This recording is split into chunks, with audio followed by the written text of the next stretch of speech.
So speaking of Laverne Cox, let's get into her. So Laverne Cox recently, I believe, did an interview where she basically said, "Oh, I think it was there was a framing of her iconic Time magazine cover in 2014, which included a memorable cover line of the transgender tipping point while discussing long." Lost earnings in the Trump era. And she recently did an interview with The Guardian where she discussed how what's going on with this rhetoric of um what had happened with the Trump administration is affecting her coins, or as I like to say, her coinsidas. So Laverne Cox recently told The Guardian while promoting her new book, Transcendent, a memoir, that 90% of her income has been lost over the last few years due to Donald Trump's administration's attack on gender ideology and DEI. Meanwhile, there's a lot of people that's really benefiting from DEI happens to be people within his administration. So it's okay for DEI for white people, but not for people of color. And like I said, if people were treated equally in the workforce and things of that nature, DEI wouldn't need to even be a thing to be put in place. And she used the right word because, I don't refer to them as an administration. She said the regime. So this regime has threatened to defund any colleges or universities that promote gender ideology, DEI, which of course stands for diversity, equity, and inclusion. Even though I'd be teaching a graduate acting class, it could be perceived as promoting trans ideology. These are the realities. So, yeah, she has speaking engagements that she does, and they've kind of been sent away. They've had to cancel them or they don't exist because they feel like, oh, you have a trans person teaching a class. Oh, you're promoting transness. I just so happen to be trans, but I'm promoting, like she said, this specific class, which would be a graduate acting class because I'm an actor and I also took acting classes. So now from what I learned, I can pass that down to my fellow actors. She also continued by saying, I'm not complaining. I'm very blessed. I think the important thing to note is that if Laverne Cox's income has gone down significantly, what about all the other trans people who are not as privileged and as blessed as I am? There are material consequences for this kind of discrimination and scapegoating.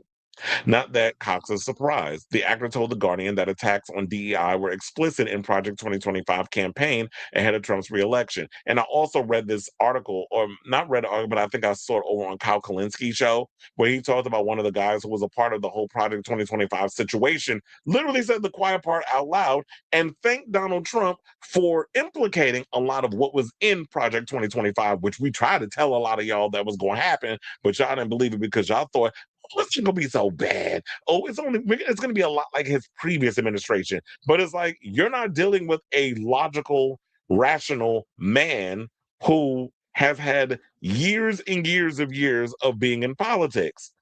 You're dealing with someone who's a bullshit artist who could easily be bought with just a simple piece of flattery. But y'all thought y'all was dealing with somebody rational. Now you're realizing how irrational this man is, and now a lot of people running around here regretting it.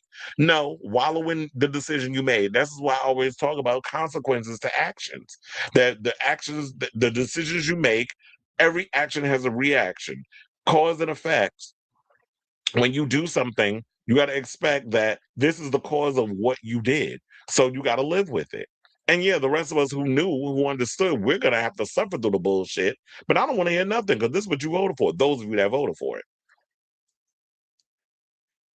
Now, at the same time, Cox started losing speaking engagements and teaching opportunities. She also ended her stint as the host of E Live from the Red Carpet after 3 years. She announced her departure in January 2025, just ahead of the Golden Globes.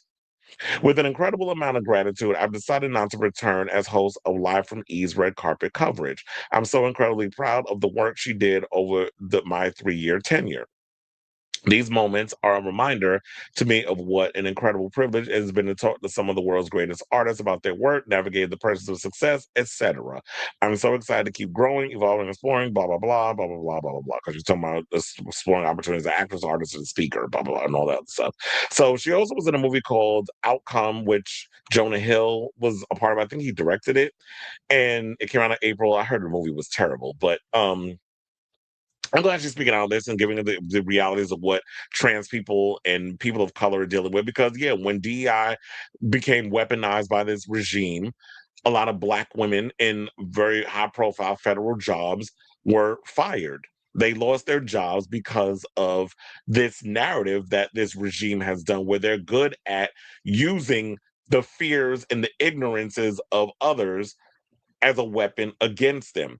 And this is where this article that I read yesterday from Adam Mockler, I think it was with Attitude or one of the gay blogs or whatever, websites that he spoke to, where he was talking about how queer people are being ostracized and the fact that this regime is using a lot of like DI and also, well, not necessarily DI, but I guess it could be incorporated in that, but also just a lot of people not understanding transness because being trans is so nuanced that you really can't just simplify it like this regime has, which is no men in women's sports, no men in women's bathrooms. So when you say stuff like that, that plays into the ignorance, that plays into the fears, they've simplified it into like a little headline or a tweet or whatever at 80 words or less, where people can, oh, trans people in bathrooms? They've got women with dicks going into the store. Like, what?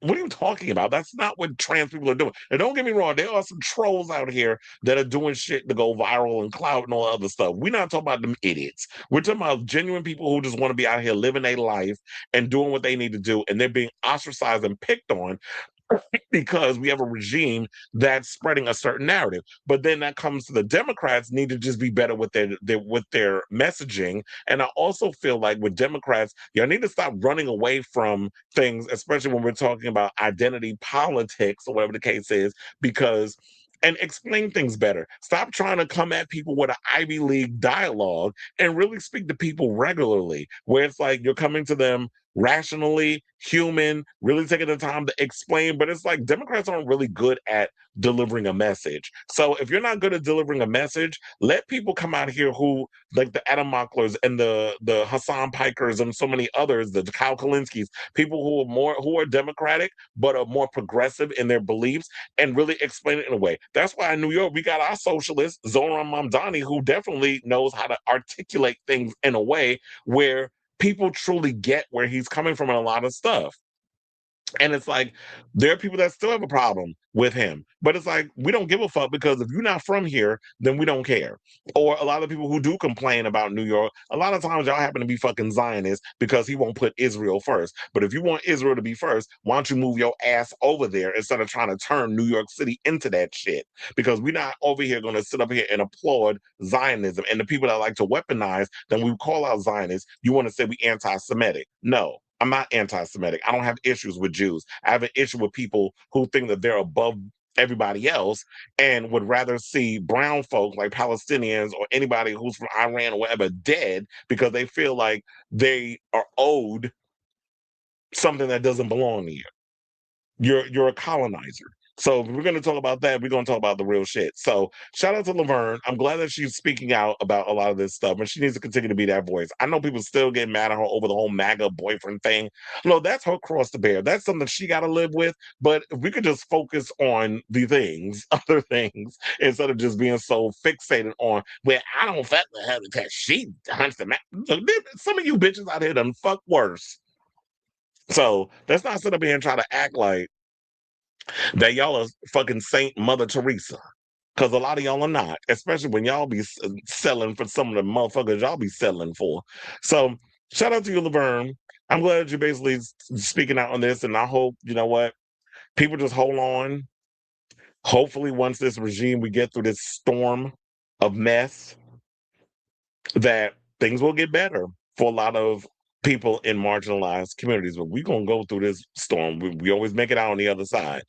So I say all this to say, what do you guys think of what Laverne Cox had to say in regards to all of this? And yeah, like I said before, Democrats, I need to do a better job of articulating and really speak up against, for the very community, especially the LGBTQ community that has definitely helped a lot of y'all maintain some of the power and caucusing and doing all the other stuff y'all doing because y'all out here trying to throw them under the bus for why? That's not going to help you in the long run because now you over here trying to nab up NAB, because I know it sounds like I'm saying nab up some of the groypers or whatever the case is over here on that side. Let them motherfuckers, them inbreeders stay over there. What you need to do is you need to be a better messenger for the people that are actually on your side who really want you out here fighting the Republicans and standing up to the fat, dementia-ridden fucking chief who just had an 80th birthday yesterday. But people called it also the Obama Day of Remembrance. So that's what we're going to call his birthday from now on. So let me know what you guys think of this story in the comments down below.